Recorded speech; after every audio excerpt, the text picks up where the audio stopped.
ጾም ትፍየውዝ ቁስለ ነፍስ ወታጸምም ኩሎ ነቢያት የጾሙት 40 ነው። 3ቱ ጾመ ፊልጶስ ነው።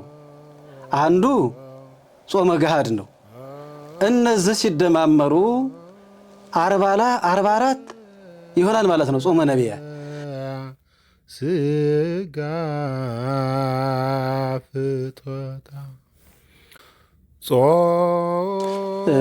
መልካም። የኢትዮጵያ ኦርቶዶክስ ተዋሕዶ ቤተክርስቲያን ሕጓና ስርዓቷ ቀኖናዋ ምንም ማስተያየት የማይሰጥበት የተቀመረ በቅዱስ ድሜጥሮስ የባሕረ ሐሳብ ወይም በመርሃ ዕውር በሊቃውንቱ በስሌት ተሰፍረው ተቆጥረው የሚጾሙ አሉ።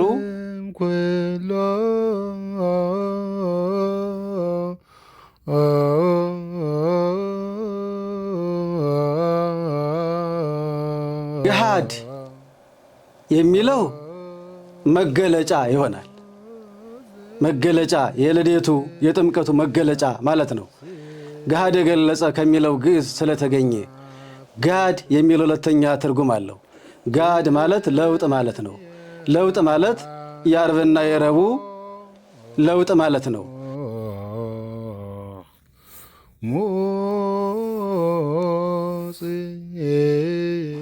የልደት ገሃድ ከሰባቱ አጽዋማት አንዱ ተብሎ ሲቆጠር ከድራረ ጥምቀት ጋራ ማለት ነው።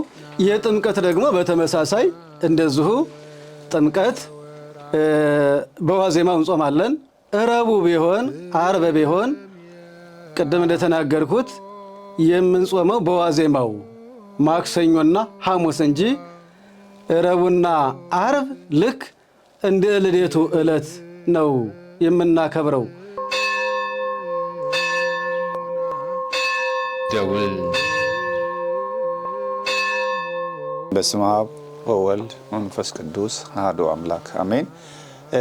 የደውል ሚዲያ አድማጮቻችንና ቤተሰቦቻችን በሙሉ እንደምን ዋላችሁ፣ እንደምን ሰነበታችሁ። ከሀገር ውስጥም ከሀገር ውጭም ባቀረባችሁልን ጥያቄዎችና አስተያየት መሰረት ለጥያቄና ለአስተያየቶች መልስ የሚሰጡልን በቅድስት ሀገር በኢየሩሳሌም የሚገኙ አባታችን ቆሞስ አባ ገብረ ጻድቅ መኮንን ናቸው። ከኢየሩሳሌም መልሱንና ለጥያቄዎች መልስና ማብራሪያ ይስጡላል። በጥሞና ተከታተሉ ዘንድ በእግዚአብሔር ስም በደውል ሚዲያ ስም በድጋሚ እንጠይቃለን። እንደምን ዋሉ አባታችን? እግዚአብሔር ይመስገን። ሰላም ነዎት? እንዴት ነው እንግዳ ለመምጣት በዝግጅቱ ምን ይመስላል? በጣም ጥሩ ነው። መልካም። በሚዲያዎቻችን ብዙ አስተያየትና ጥያቄዎች ቀርበውልናል። ከነዛ መካከል ጨምቀን ያወጣናቸው የተወሰኑ ጥያቄዎች አሉ። ለነዛ ጥያቄዎች መልስ ለመስጠት ስለተገኙ በእግዚአብሔር ስም በድጋሚ እናመሰግናለን። በጸሎት ክፈቱልን እስቲ። እኔም ስለጋበዛችሁኝ አመሰግናለሁ። በስመ አብ ወወልድ ወመንፈስ ቅዱስ አሐዱ አምላክ አሜን። ቅድመ ዓለም የነበርክ ማእከለ ዘመን ያለህ ዓለምን አሳልፈህ የምትኖር አምላካችን ሆይ ጉባኤያችንን እንድትባርክልን እንለምንሃለን። ስምህንም እንጠራለን። እግዚአብሔርን የምትወዱ እግዚአብሔርም የሚወዳችሁ በአገሩም ውስጥ ሆነ በውጭው ዓለም ያላችሁ ኦርቶዶክሳውያን ይህን ሚዲያ የምትከታተሉ ሁሉ አምላካችን በቸርነቱ ጠብቆ ከዚህ ዕለትና ከዚህ ሰዓት እንኳን አደረሰን አደረሳችሁ እያልኩ ለነዚህ ለተነሱ ጥያቄዎች መልስ ለመስጠት ለማብራራት እሞክራለሁኝ። መልካም። አብዛኞቹ ጥያቄዎች ጾምን በተመለከተ እና የጾም ስርዓትን የቤተክርስቲያን ስርዓትን በተመለከተ ናቸው። እስቲ ከጾም እንጀምርና ጾም ማለት ራሱ ምን ማለት ነው? በመጀመሪያው ጾም ማለት ምን ማለት ነው? በቤተክርስቲያን ስርዓት ያሉ የጾማት ምን ያክል ናቸው? መልካም። ጾም ማለት ተከለወተ በሲ ጾም ሰው ከመንፈሳዊ ጉዞው ሊያስቀሩ ከሚችሉ ተግባራቶች መከልከል፣ መቆጠብ የሚል ትርጓሜ ያለው ጾም የትሩፋት ሁሉ የበጎ ተግባር ሁሉ መሰረት በመሆኑ ቅዱሳን አባቶቻችን ነቢያት ስራቸውን የጀመሩት በጾም ነው። አዳም ከገነት በተሰደደ ጊዜ ከፈጣሪው ጋር ለመታረቅ የመጀመሪያ ስራ የሰራው መጾምና ማዘን፣ ማልቀስ፣ የፈጣሪውን ስም መጥራት ነው። ሙሴም በተመሳሳይ ለእስራኤላውያን ሕግና ስርዓትን ለመስራት እግዚአብሔርን ጠይቆ 40 መዓልትና 40 ሌሊት ጾሞ 10ቱ ትእዛዛት የተጻፈበትን ጽላቱን ታቦተ ጽዮንን ሕግና ስርዓትን ጨምሮ አግኝቷል። እስራኤላውያን የሚመሩባቸው የሚማሯቸው ሕግጋትንም ሰርቷል። እነዚህ ሁሉ የጾም ውጤቶች ናቸው። ጾም የትሩፋቱ ሁሉ ከእግዚአብሔር ጋር ለመገናኘት መሰላል፣ መርከብ የመጀመሪያው ድልድይ በመሆኑ እያንዳንዳቸው ነቢያት ተጠቅመውበታል። ከመከራ ስጋ ከመከራ ነፍስ ለመዳን የመጀመሪያው ስራቸው አባቶቻችን መጾም ነው። ሲጾሙ በእነሱ ላይ ታወጆ የነበረው ረሃቡ፣ መቅሰፍቱ፣ ጦርነቱ ከነሱ ይርቃል። ስለዚህ ይህንንም በትንቢተ ዮናስ ላይ መመልከት በቂ ግንዛቤ ይሰጣል። ሰብአ ነነዌ ፈጣሪያቸውን አሳዝነው ወደ እግዚአብሔር በዮናስ ምክንያት 3 መዓልትና 3 ሌሊት ቢጾሙ ቢጸልዩ በእነሱ ላይ ታወጆ የነበረው መቅሰፍት፣ እነሱን ሊበላ የነበረው እሳት በጾም ኃይል እነሱ መዳን ችለዋል። ስለዚህ ጾም በጥቅሉ በተወሰነ ጊዜ በተወሰነ ሰዓት ሰው ከፈጣሪው ጋር የሚገናኝበት ጊዜና ሰዓት ለነፍስ ወይም ለመንፈሳዊ ጉዞ ሊያደናቅፉ ከሚችሉ ተግባራት ሁሉ ሰው የሚቆጠብበት የሚታረምበት ጊዜ ማለት ነው። በታወቀው ሰዓት ማለት አንድ ሰው በአንድ ዕለት የሚጾመው 24 ሰዓት ነው። ከ24 ሰዓቱ 9ኙን ሰዓት ከእህል ውሃ የሚከለከልበት ወይም 18ቱ ሰዓት ማለት ነው። በጥቅሉ ከእህል ከውሃ የሚከለከልበት ስለሆነ በታወቀው ሰዓት ማለት እስከ 9 ሰዓት ይጾማል። ማታ እስከ ምሽቱ 3 ሰዓት ድረስ ተመግቦ ከዛ በኋላ ባለው የጾም ሰዓት ነው የሚሆነው። ስለዚህ እስከ 9 ሰዓት በተወሰነው ጊዜ ማለት ነው። በተወሰነው ሰዓት ማለት ይሄ ነው። በተወሰነው ጊዜ ማለት በጾመ ነቢያት፣ በጾመ ሐዋርያት፣ በአብይ ጾም፣ በጾመ ድራር እንዲሁ በተወሰኑ ጊዜያቶች የየራሳቸው የአጿጿም ጊዜና ሰዓት ስላላቸው በነዛ ሰዓት ራስን ከስጋዊ ፍላጎት መከልከል፣ ራስን ከመንፈሳዊ ጉዞ ከሚያረቁ ነገሮች ማራቅ ማለት ነው ጾም የሚለው። ጾም ትርጉሙን ይሄን ያህል ካየና ከረዳን በእኛ የቤተክርስቲያን ስርዓት የምንጾመው አጽዋማት ምን ያክል ናቸው? ምን ያክል ወቅት ናቸው? ምን ያክል ሰዓት ናቸው? መልካም። የኢትዮጵያ ኦርቶዶክስ ተዋሕዶ ቤተክርስቲያን ሕጓና ስርዓቷ ቀኖናዋ ምንም ማስተያየት የማይሰጥበት የተቀመረ በቅዱስ ድሜጥሮስ የባሕረ ሐሳብ ወይም በመርሃ ዕውር በሊቃውንቱ በስሌት ተሰፍረው ተቆጥረው የሚጾሙ አሉ። ቀጥታ የምንጾማቸው አጽዋማቶች አሉ። በጥቅሉ ግን የኢትዮጵያ ኦርቶዶክስ ተዋሕዶ ቤተክርስቲያን የምታጾማቸው በስርዓት ዛሬ ከሌ ነው ብላ አዛ የምታጾማቸው አጽዋማቶች 7 ናቸው። ከሰባቱም አንዱ የመጀመሪያው የሐዲስ ኪዳኑን የመጀመሪያ ጾም የጾመው ጌታችን መድኃኒታችን ኢየሱስ ክርስቶስ ስራውን በጾም የጀመረው አብይ ጾም ነው። አብይ ጾም ታላቅ ጾም ማለት ነው። ፍጡር ሳይሆን ፈጣሪ የጾመው ስለሆነ አብይ ጾም ይባላል።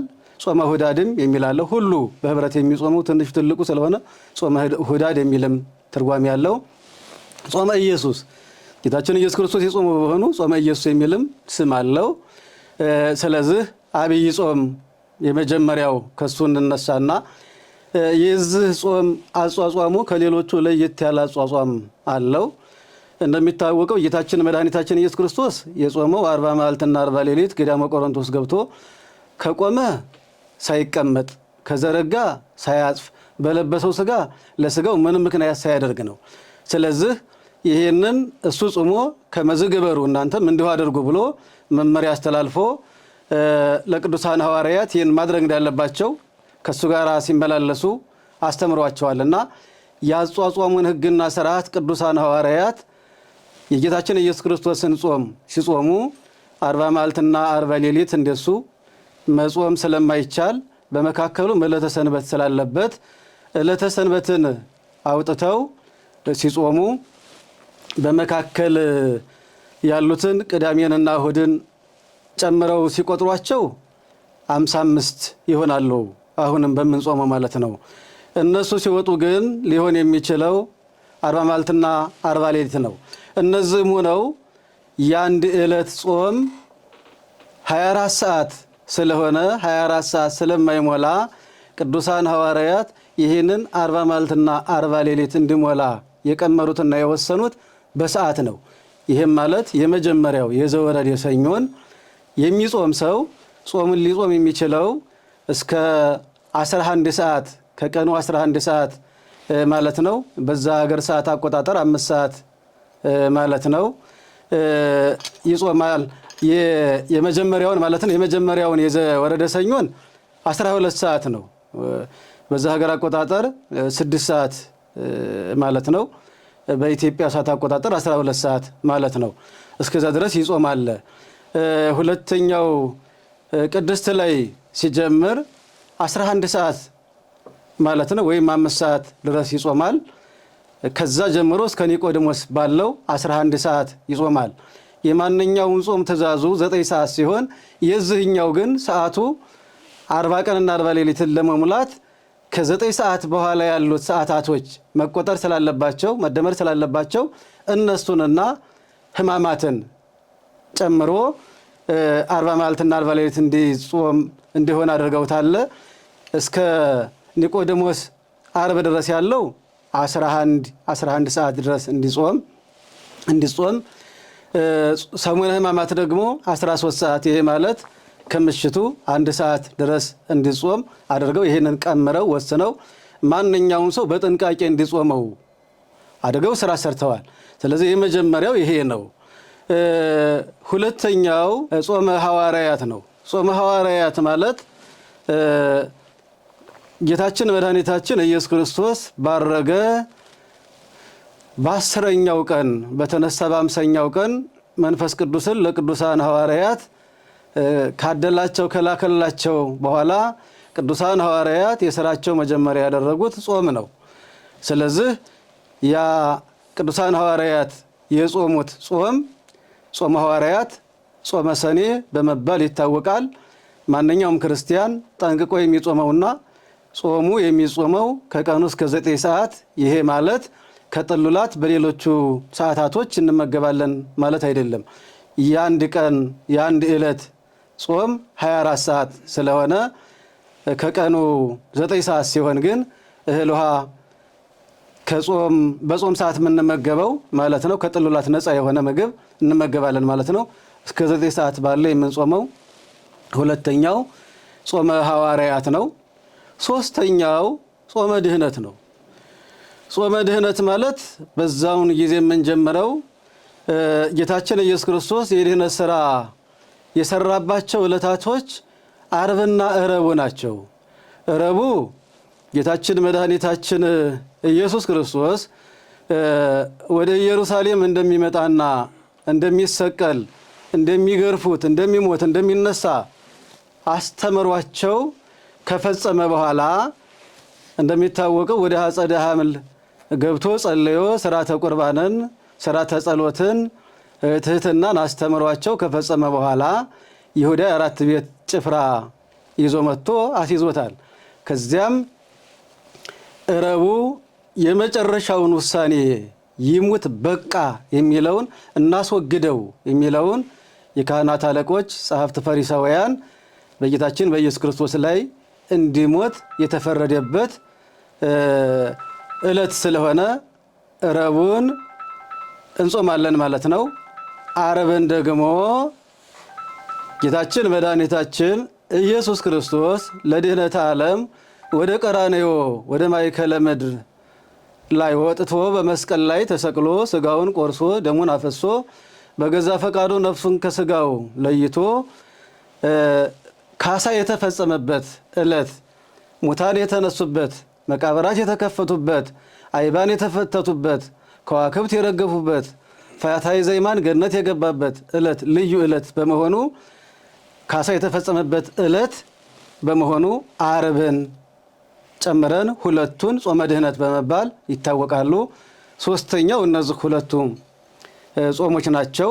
ጾማቸውም እንደዛው እንዳልኩት ከአብይ ጾም ውጭ ያሉት ማለት ነው። እስከ 9 ሰዓት ድረስ እንጾማቸዋለን ማለት ነው።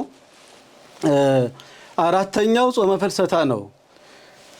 እናታችን ቅድስት ድንግል ማርያም ሰማይና ምድር የማይወሰነውን የወሰነች ድኅነተ ሥጋ ድኅነተ ነፍስን ያገኘንባት የመስቀሉ ስር ያደራ እናታችን ቅድስት ድንግል ማርያም በዚህ ዓለም የመከራውን ዘመን አጠናቃ ወደማያልፈው ዓለም ወደ ኢየሩሳሌም ሰማያዊት ወደ መንግሥተ ሰማያት በምታቀናበት ጊዜ በጥር ነው ያረፈችው።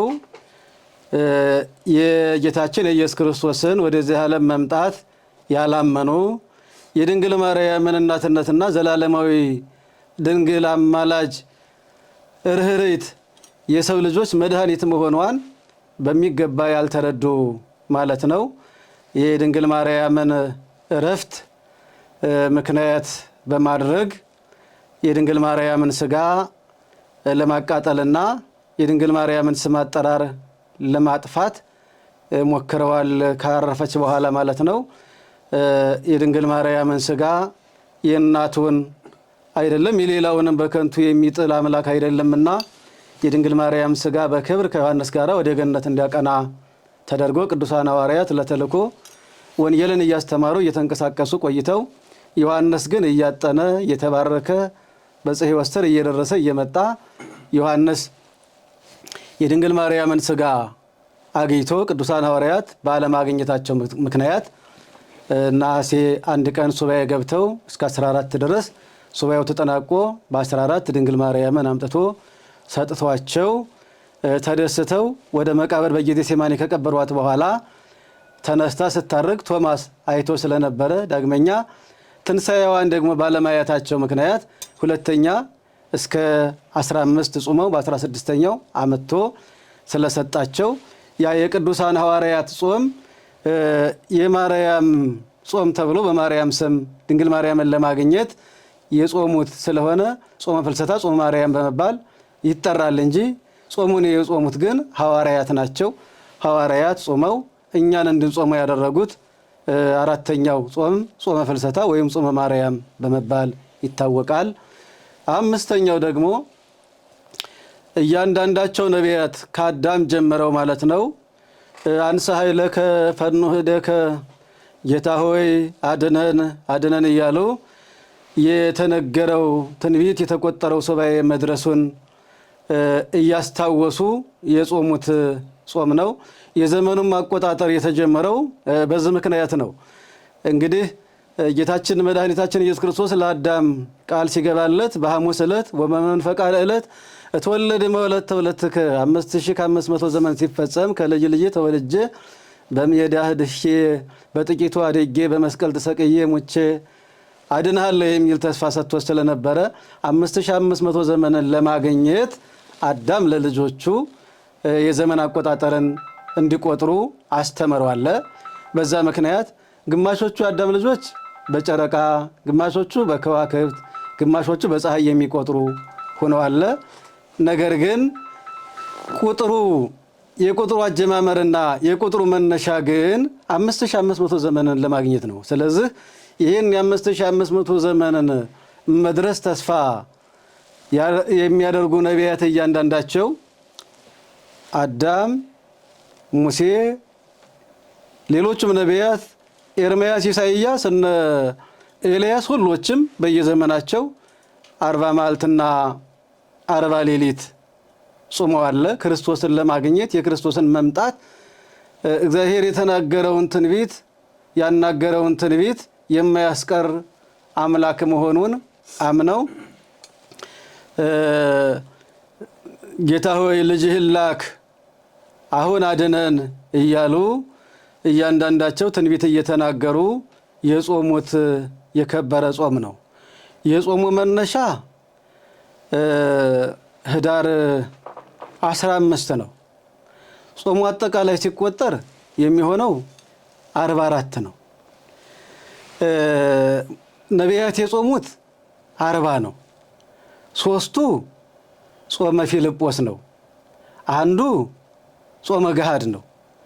እነዚህ ሲደማመሩ 44 ይሆናል ማለት ነው ጾመ ነቢያት።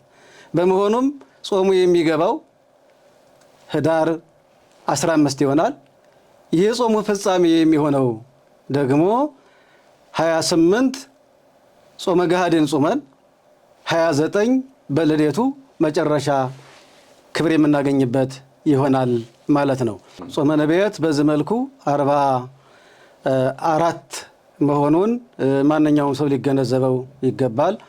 ጾመ ፊልጶስ ማለት 3ቱን በመጀመሪያ የምንጾማቸው ናቸው። ጾመ 40ው እያንዳንዳቸው ነቢያት የጾሙት ነው። 44ኛው 28ኛው ዕለት ነው። እነዚህ ተደማምረው ጾመ ነቢያት እንዲያጠቃላይ መነሻውና መድረሻው በዚህ መልክ ስለሚነገር ብዙውን ጊዜ ሰዎች ስለ ልደት ገሃድን ሲወዛገቡ እናያለን። ነገር ግን አሁን እየቆጠርን በመጣ ነው አቆጣጠር መሰረት የአጽዋማቱ 5ኛ ጾመ ነቢያት ነው። 6ኛው ደግሞ ጾመ ገሃድ ነው። ድራረ ጥምቀት ወልደት ይላል። የልደትና የጥምቀት ዋዜማ ከ7ቱ አጽዋማት እንደ ዓርብና እንደ ረቡዕ አንዱ አጽዋማትን በሚቆጥረው መጽሐፋችን በፍትህ መንፈሳዊ በአንቀጽ 15 ላይ 318ቱ ሊቃውንት ደንግገውት እንደምናገኘው ዓርብና ረቡዕን አንድ ከ7ቱ አጽዋማት ብለን እንደቆጠር ነው ሁሉ ይህም ደግሞ ድራር ማለት ዋዜማ ማለት ነው። የልደትና የጥምቀት ዋዜማ እንደ አንድ ሆነው ከ7ቱ አጽዋማት አንድ ተብለው ይቆጠሩ ብለው ጽፈው እናገኛለን። የአጽዋማቸውም ስነ ስርዓት ከሌሎቹ አጽዋማት ለየት ያለ ነው። ይህም ማለት ገሃድ የሚለው መገለጫ ይሆናል። መገለጫ የልደቱ የጥምቀቱ መገለጫ ማለት ነው። ገሃድ የገለጸ ከሚለው ግዕዝ ስለተገኘ ጋድ የሚለው ሁለተኛ ትርጉም አለው። ጋድ ማለት ለውጥ ማለት ነው። ለውጥ ማለት የዓርብና የረቡዕ ለውጥ ማለት ነው። ስለዚህ አጽዋማቸውና ስርዓታቸው የልደት ማለት ነው። ገሃድ መገለጫ የልደቱ መገለጫ ዋዜማው ነው። ጋድ ደግሞ ለውጡ ነው። ለምሳሌ ልደት ረቡዕ ቢሆን እኛ የምናከብረው የልደትን እንጂ የረቡዕን ዕለት አይደለም። በመሆኑ ያ ወደ ኋላ መጥቶ በ28 ባለው ዕለት ይጾማል ማለት ነው። በጾም ላይ ጾም አይደለም ወይ ይላሉ። በአብይ ጾም ላይ እኮ ዓርብና ረቡዕ አሉ። በጾመ ነቢያት ላይ እኮ ዓርብና ረቡዕ አሉ። እዚሁ ላይ ተደማምረው የሰዓት አቆጣጠራቸው ነው የሚለያቸውና ለጾሙ ሕግና ስርዓት ሲሰሩ ያንን ታሳቢ ባደረገ መልኩ ነው። የዚህኛው ግን ከሌሎቹ ለየት ይላል። የጾመ ገሃድ ወይም የልደት ድራረ ልደት ማለት ነው። ጾሙ ስጋ ወደሙ የሚቀበል ሰው እስከ ዕርበተ ፀሐይ እስከ 13 ሰዓት ነው የሚጾመው። የማይቀበል ሰው የሚቀበል ሰው ደግሞ በአክፍሎት ነው። ስለዚህ ከሌሎቹ ሰዓታት ይሄ ለየት ያለና እንደ ጾመ ሕማማት አይነት የምንጾመው ለየት ያለና ገሃድነቱን ሊገልጽ የሚችል የአጿጿም ስርዓት ያለው ነው የልደት። ሌሎቹ አባቶቻችን እውነት ነው ለምንድን ነው 15 ጀምረን ይህን ያህል ስንጾም ከርመን እዚህ ላይ ደርሰን ድንገት ለምንድን ነው ገሃድ የምንለው ይላሉ። እውነት ነው፣ ጾሙ ጾም ነው፣ ምንም ጥያቄ የለውም። የአጿጿሙ አመጣጥ ግን ነው 44ኛው ጾመ ገሃድ ነው። ጾመ ገሃድ ነው፣ አመጣጡ ነው፣ አወሳሰኑ ነው። ጾመ ገሃድ 44ኛው በመሆኑ የሚጠራው በገሃድነቱ ነው። ይሄኛው ጾመ ፊልጶስ 3 ሆኖ ጾመ ነቢያት 40 ሆኖ ይሄኛው አንድ ተጨምሮበት 44 የሆነው ይሄ ሁሉ ተደምሮ ጾመ ነቢያት ነው የተባለው። በዚህ መልኩ ጾምን ያልጾመ ሰው ቢኖር ለምሳሌ በ15 ጾሙ ሳይገባው ወይም ሳያውቀው ወይም ሳይረዳው ወይም ታሞ በ15 ባይጀምር በ20 ቢመጣ በ25 ቢመጣ የልደት ዋዜማ ቢጾም ለምን ዛሬ መጣህ አይባልም። ለምን ዛሬ መጣህ አይባልም።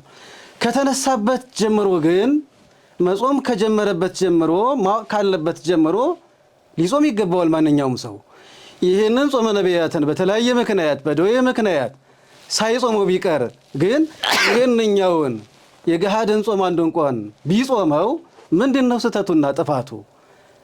ስለዚህ ማንኛውም ሰው መጾም ይችላልና ገሃድ መገለጫ ጋድ ለውጥ በሚል 44ኛው ጾመ ገሃድ በሚል ያቆጣጠር ስልት ስላለ ገሃድ ብለን እንጠራለን። እነዛ ደግሞ ለምን የሚሉት 15ቱን ከ15 ጀምረው እስከዚህ ድረስ ስለሚጾም ለምን በሚል ነው። ይህን ደግሞ የጾሙን መነሻ ሊገነዘቡና ሊያውቁት ይገባል እንጂ ሊያከራክር ሊያወዛግብ ይሄ ለምን ሆነ ሊል አይችልም። በመንፈሳዊ እይታ በመንፈሳዊ መነጽር ሰው ሲያየው ማንኛውንም በበጎ ሊተረጉመው ይችላል እንጂ መንፈሳዊ ተግባራትን እየሰነጠቁ ያለ አግባብ የቤተ ክርስቲያንን ሕግና ስርዓት አሳልፈው ለማያምኑ ሰዎች መስጠት ይሄ አንድ አማኝ ኦርቶዶክሳዊ ነኝ ከሚል የሚጠበቅ አይደለም። ያልገባውን አስረዱኝ ብሎ መምህራንን መጠየቅ ነው የሚገባውና አንዳንድ ጊዜ ሚዲያ ላይ ወጥተው የምናያቸው ያለ አግባብ ጉባኤ ቤት ሳይውሉ ምስጢር ሳያደላድሉ እንደው ዝም ብለው ቤተ ክርስቲያንን የሚተቹ ለተቾች አሳልፈው የሚሰጡ ሰዎች ስላሉ እነሱ ቢያስቡበት፣ መምህራን ቢተቹት፣ መምህራን ስለዚህ ቢወያዩበት ይሻላል።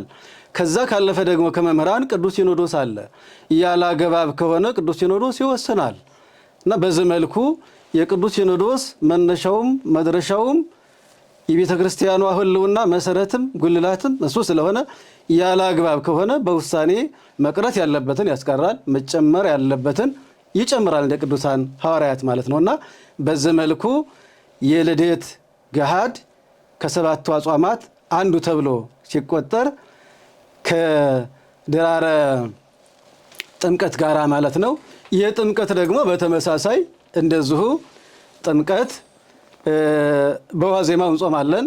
ረቡዕ ቢሆን ዓርብ ቢሆን ቅድም እንደተናገርኩት የምንጾመው በዋዜማው ማክሰኞና ሐሙስ እንጂ ረቡዕና ዓርብ ልክ እንደ ልደቱ ዕለት ነው የምናከብረው። ያ ተለውጦ ልክ እንደ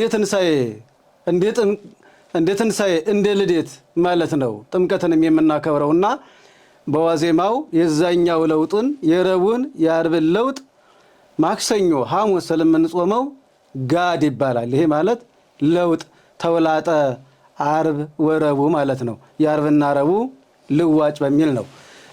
አንዳንድ ጊዜ ሰዎች ብዙ ጊዜ ጥያቄ ሲያነሱ የምናያቸውና የምንሰማቸው ጾመ ገሃድ በአክፍሎት ነው ብለናል።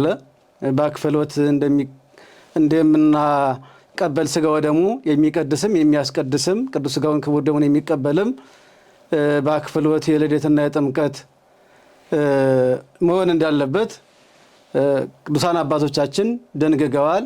ነገር ግን ልደት እንደሚታወቀው ዋዜማው ምንጊዜም አሁን እንደተናገርኩት ጾም ነው። ነገር ግን ልደት ሰኞ ሆኖ ማክሰኞ የልደት ዋዜማ ቢሆን የልደትን ዋዜማ የምንጾመው ልክ በአብይ ጾም በሌሎቹም አጽዋማቶች እንደምንጾማቸው የሰንበት ዕለታት እንደ ቅዳሜና እሁድ ከጥሉላት ነው የምንጾመው ማለት ነው። ለስጋ ወደሙ ሰዓት ግን እንተዋለን። ለምሳሌ እሁድ ከሆነ ገሃድ ማለት ነው። ልደት ሰኞ ቢሆን እሁድ ወደፊት ላለው 18 ሰዓት ትተን ከወዲሁ ከጧቱ ተመግበን ወደዚያ ያለውን ግን እንጾማለን ማለት ነው። ጥምቀትን በተመሳሳይ ሰኞ ቢውል እኛ የምንጾመው እሁድ ገሃድን ከጥሉላት እና አሁን እንደገለጽኩት ጧት ተመግበው ወደዛ ላለው ለስጋ ወደሙ 18 ሰዓት በመጾም በዓሉን በጥንቃቄ እናከብራለን ማለት ነውና ስድስተኛው ይሄ ነው። በዚሁ አጋጣሚ በደንብ አብራርተውታል። የጥምቀት ዋዜማ አብዛኛው ሰው እንደሚጾም አያውቅም። ሮብና አርብ ሲሆን ብቻ የዛን ምትክ ማክሰኞና ሐሙስ እንደሚጾም ነው እንጂ ራሱን ችሎ ጋድ ሆኖ የማንኛውም ቀን ሰኞም ዋለ ማክሰኞም እሁድም ዋለ ጥምቀት ዋዜማው እንደሚጾም አብዛኛዎቻችን ያልተረዱና ያላወቁ ሰዎች አሉና ይሄን በደንብ ግልጽ አድርገው እንዲመልሱልን ነው የፈለግነው። ግልጽ አድርገው እየመለሱልን ነው። በእግዚአብሔር ስም በእውነት እናመሰግናለን። የጥምቀት ዋዜማ ሮብና አርብ ባይውልም ማንኛውም ቀን ቢሆን እንደሚጾም ተረድተናል። ስጋው ደግሞ የሚቀበል ብቻ ሳይሆን የማይቀበል ዋዜማውን መጾም አለበት ማለት ነው። የጥምቀት ዋዜማ ይጾማል ማለት ነው በቤተክርስቲያን ሥርዓት። በትክክል የጥምቀት ዋዜማ እንደነገርኳችሁ አሁን እኮ እንዳስተላለፍኩት ከሰባቱ አጽዋማት የሁለቱ አንድ ነው ብለናል። ስለዚህ ረቡዕ ቢውል ማክሰኞ በሚገባ በጥንቃቄ እስከ አክፍሎ ድረስ ስጋ ወደሙ ለመቀበል የማይችል ከሆነ ደግሞ እስከ ማታ ድረስ የግድ ይጾማል። እሁድ ራሱ ገሃድ እሁድ ቢሆን ማለት ነው ከጥሉላት ይቆጠባል። በጾም የማንመገባቸውን የእንስሳት ተዋጽኦ ልንመገብ አንችልም፣ ጾም ነው። ስለዚህ የጥምቀትም የልደትም እንደሚታወቀው ከመጀመሪያ ጀምሮ ጾም ነው ይታወቃል። እሁድ ቢውል ግን ያው የምንመገበው እዛ ላይ ገልጬዋለሁኝ። በአብይ ጾም እንደምንጾመው አጽዋም እንጾማቸዋለን ለዕለተ ሰንበት ከሆነ። ከዛ ውጭ ግን የጥምቀት ገሃድ ማለት ነው በሚገባ የሚችል በአክፍሎት የማይችል ደግሞ እስከ ማታ እስከ ምሽቱ 1 ሰዓት ድረስ በሚገባ በጥንቃቄ ይጾማል ማለት ነው። ምክንያቱም ከሰባቱ አጽዋማት ስድስተኛ ስለሆነ ማለት ነው። እነዚህ ሁለቱ ስድስተኛ ተብለው ስለተቆጠሩ ይሄን ካልጾመ ከሰባቱ አጽዋማት አንዱን አጉድሏል ማለት ነው። ክርስቲያን የሆነ ሁሉ ሰባቱን አጽዋማት እንዲጾም ታዟል። ስለዚህ ሌሎቹን አጽዋማት ጾሞ የጥምቀትን ዋዜማ ካልጾመ ከሰባቱ አጽዋማት አንዱን አጎደለ ማለት ነው። መልካም። ሰባተኛው የነነዌ ሰዎች ከመከራ የዳኑበት የጾሙን ደገኝነት አይተው ቅዱሳን ሐዋርያት በሐዲስ ኪዳንም እንድንጾመው ያዘዙት ጾመ ነነዌ ነው። ጾሙ 3 መዓልትና 3 ሌሊት ነው የምንጾመው። በጥንቃቄ የምንጾመው እንደ ሌሎቹ እንደ ጾመ ነቢያት እንደ ጾመ ሐዋርያት እንደ ዓርብ ረቡዕ የምንጾመው በሐዲስ ኪዳን ቅዱሳን ሐዋርያት 318ቱ ሊቃውንት አባቶቻችን ሰፍረው ቆጥረው እንድንጾማቸው ካዘዙን አጽዋማቶች አንዱ ሰባተኛው ጾመ ነነዌ ነው ማለት ነው። እነዚህን አጽዋማት ጠንቅቆ በሚገባ አውቆ መጾም ከአንድ ክርስቲያን ተገቢ ነው። ይህንን መጾምና ማድረግ ካልቻለ ክርስትናው የት ላይ ያለ? ክርስትናው ክርስቲያን ነኝ የሚለው በክርስትናው ጉዞ የሚጓዘው በተግባር ክርስትናውን መግለጽ ካልቻለ ምግባር የሌለው ሃይማኖት የሞተ፣ ሃይማኖት የሌለው ምግባር ደግሞ የሞተ ነው ተብሏል። ስለዚህ ሃይማኖት ይዞ ይህንን ማከናወን ካልቻለ የሞተ በአንድ በኩል ይሆናል ማለት ነው። ያ እንዳይሆን ክርስቲያን በጥንቃቄ እነዚህን ሊጾሟቸው በሚገባ ሰዓቶቻቸውን አክብረው ሊጾሙና ቤተሰቦቻቸውን ለአቅመ ትምህርት የደረሱትን ልጆቻቸውንም በቤት ያሉ ወገኖቻቸውንም ጭምር በጥንቃቄ በማጾም ሊጾሙትና ሊያጾሙት የሚገባ የግዴታ ጾም ነው። ከዛ ውጭ ሰው ከነዚህ ውጭ ከዓመት እስከ ዓመት ዕለተ ሰንበት ካልሆነ ባለ 50 ካልሆነ ቢጾም በክብር ላይ ክብር ይጨመርለታል እንጂ አይቀነስበትም። ግን ዛሬ ጾም ነው መጾም አለብኝ ብሎ ዕለተ ሰንበትን ግን ቢጾም ይቀጣል።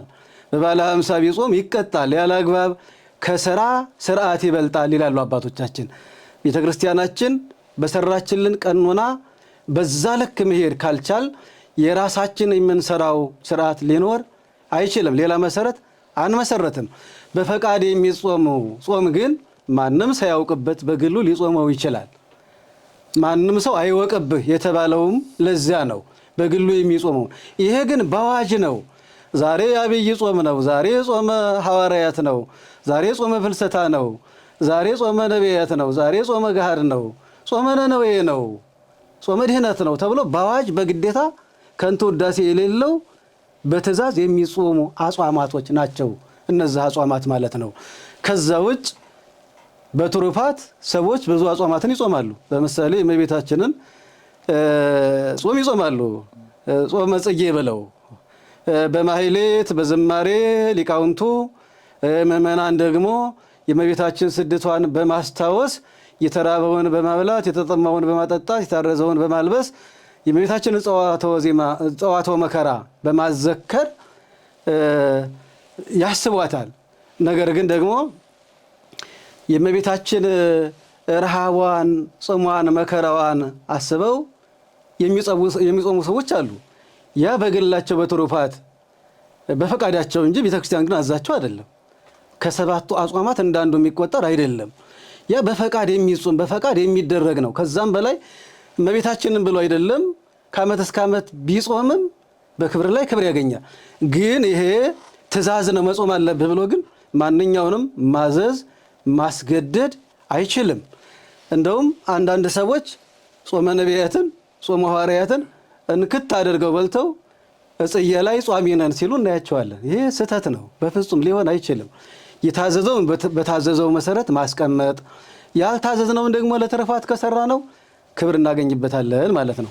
መልካም፣ ለሰጡን ሰፊ ገለጻና ማብራሪያ በእግዚአብሔር ስም እናመሰግናለን። መጨረሻ የሚያስተላልፉት መልእክት ካለ? እንግዲህ ያው ዛሬ በዚህ ይሄን ንግግር እንዳደርግ የተፈለገው መልእክት እንዳስተላልፍ ምእመናን ያነሷቸው ጥያቄዎች አሉ ተብሎ ነው። የእነሱን መነሻ በማድረግ ነው።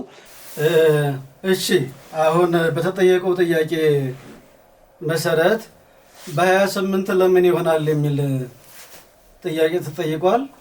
እውነት ነው።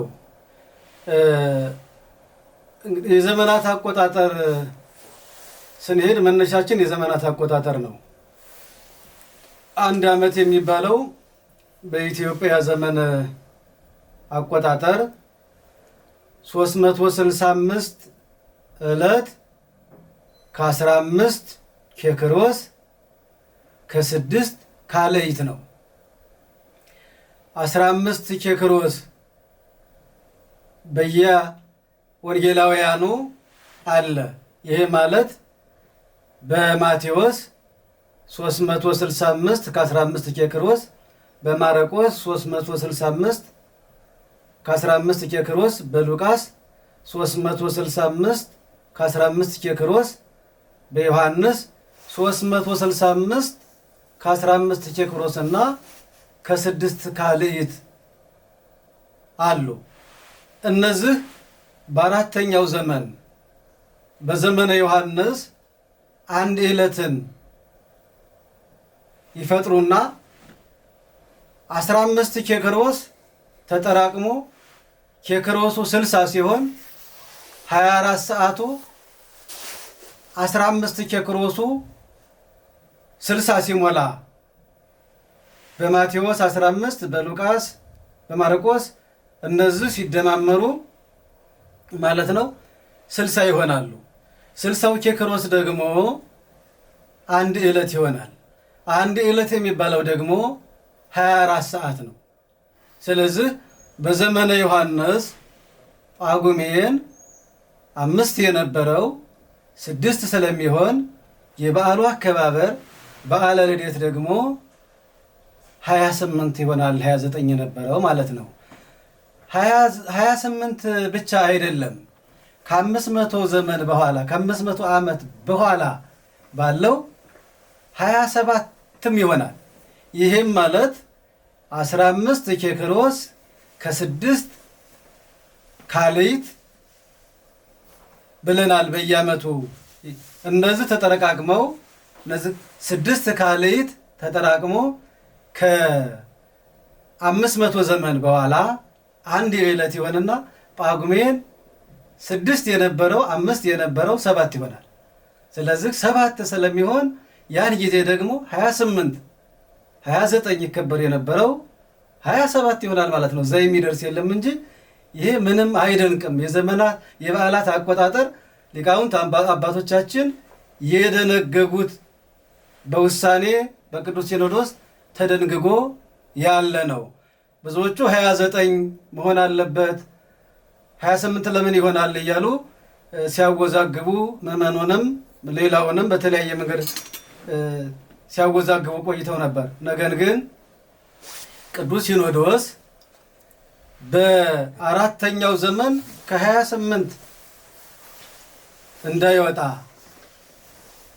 29 28 ልደትን ካከበርን ረቡዕ 28 ሆኖ ልደትን ካከበርን ወይም ሐሙስ 28 ሆኖ ልደትን ካከበርን ዓርብ 29 ቢሆን ሰዓት እንደሚሆንና 2 ቀን ልደት የሌለ መሆኑን በሚገባ ጠንቅቀው ወስነው በጽሑፍ ላይ እናገኘዋለን። እና ስለዚህ ዘመኑ ዘመነ ጳጉሜ 6 7 ሲሆን ይህም በዓሉን የምናከብርበት በ27 በ28 በ29 እንደየዘመናቱ ይሆናል ማለት ነው። ይህ አባቶቻችን የሰሩት ቀኖናና ሕግና ስርዓት ነው። ምክንያቱ የጳጉሜ 6 እና 7 መሆን ነው።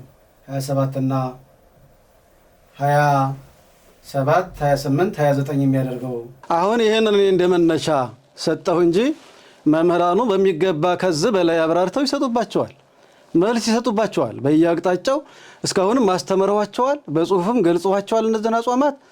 ነገር ግን የእያንዳንዱ ትችትና የእያንዳንዱ አሰጣጥ ሊለይ ይችላል። እንደ አእምሮ ስፋት እንደ ሃይማኖቱ ጽናት የማመስጠር የማራቀቅ የየራሱ የተሰጠው ጸጋ አለ። በዛ ልክ አብራርተውና ወጥተው ብዙ መምህራን ጽፈዋል፣ ብዙ መምህራን አስተምረዋል። እነዛንም ዋቢ በማድረግና በጣም አራት አይና የምንላቸው ሊቃውንቶች አሉ። በጉባኤ ቤት የዋሉ ምስጢር ያደላደሉ አሁንም ጉባኤ ዘርግተው የሚያስተምሩ እነዛን ጭምር በመረዳት በመጠየቅ ከነሱ በመረዳት በሚገባ ሃይማኖታቸውን ሊያጸኑና እንደው ለይስሙላ እንዲህ ተብሏል እያሉ ከመጻፍ ይልቅ በሚገባ መሰረታዊ ዕውቀት ቢይዙ የሚል መልእክት አለኝ። ከዛ ባሻገር ሁላችንም በእውቀት ፍጹም የሆነ የለም። እስከ መቃብር ድረስ ማንኛውም ሰው ይማራል። እያነበበ እየተረዳ ሊቃውንትን እየጠየቀ ነው ዛሬ ያለበትን ደረጃ ለመሻሻልና የተሻለ ዕውቀት ለማግኘት መጻሕፍትን ማንበብ ተገቢ ይሆናል። ይህንን ለመረዳት ደግሞ 7ቱን አጽዋማት ፍትሕ መንፈሳዊ የሚባል ወይም ፍትሐ ነገሥት የሚባል መጽሐፋችን አለ። እሱን ያንብቡ። ሲኖዶስ የሚባል መጽሐፍ አለ፣ ዲድስቅልያ። እነዚህ ሁሉ ስለ አጽዋማት፣ ስለ በዓላት፣ አጠቃላይ ስለ ሥርዓተ ቤተክርስቲያን የሚያስተምሩ በሚገባ የሚያስረዱ መጽሐፍቶች ስላሉ እነዛን በሚገባ ቢመለከቷቸውና መምህራንን ቢጠይቁ እላለሁ። አመሰግናለሁ። አመሰግናለሁ። እግዚአብሔር ይስጥልኝ፣ እግዚአብሔር ያክብርልን። የደውል ሚዲያ አድማጮችና ተመልካቾቻችን ለምታቀርቡልን ጥያቄና አስተያየት ሁሉ እንደዚህ አባቶችን እየጋበዝን መልስ ይዘን እንቀርባለን። ለአቀረባችሁልን ጥያቄ በቂ መልስ እንዳገኛችሁ ባለሙሉ ተስፋ ነን። አባታችን የጠቀሷቸው መጽሐፎች እንዳጋጣሚ የተለያየ ዓለማት ያሉ በስራ ላይ ያሉና መጽሐፎችን አግኝተው ማወቅ መረዳት እንዲሁም ደግሞ ከነምሳ አባታችን ጋር ተገናኝተው መረዳት የማይችሉ ወገኖች ሊሆኑ ይችላሉና እንደዚሁ ይሄን ግምት ውስጥ በማስገባት ለሚያቀርቡልን ጥያቄ እንዲሁ አባቶችን የጋበዝን መልስና ማብራሪያ ይዘን እንቀርባለን። ማንኛውንም ጥያቄ ጻፉልን፣ መልስ ይዘን ከአባቶች ጋር እንቀርባለን። ስላዳመጣችሁን በእግዚአብሔር ስም እናመሰግናለን። መልካም ዓመት በዓል ይሁንልን። ፍቆ ይሄ እንድንነጋገር ስለፈቀደልን ስሙ በልዑላኑ በመላእክት በትሑታኑ በደቂቀ አዳም አንደበት የተመሰገነ ይሁን። ይቆየን። ወስብሐት ለእግዚአብሔር። አሜን። ቃልዎት ያሰማል። ደውል